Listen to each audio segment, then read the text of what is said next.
As we inch closer to 1st February every year, everyone watches out for one key thing: the union budget. From India Inc. to the stock market to the common man, the union budget impacts nearly all of us. But why exactly is the budget such an important event? So basically, just how families make budgets so that they can gauge their household expenses and hence know how much they can spend on, say, groceries, essentials, and on luxuries.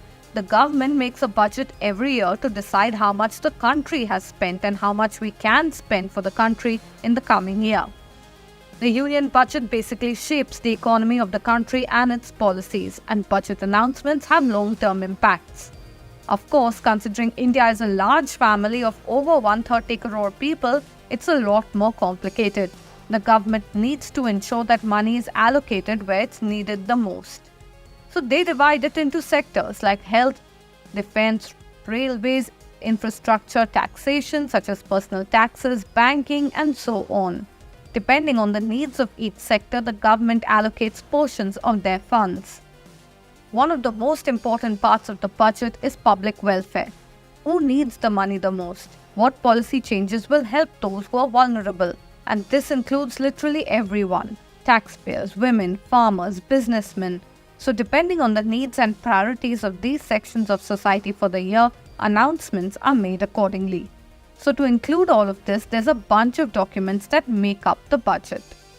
These documents are uploaded after the Finance Minister's statement in the Lok Sabha, and they can be accessed by anyone.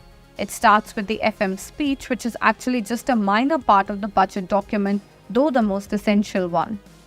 The first part of this, which is Part A, details the expectations and reform strategy of the upcoming year for various sectors like health, education, rural, urban, capital markets, SMEs, and other such categories.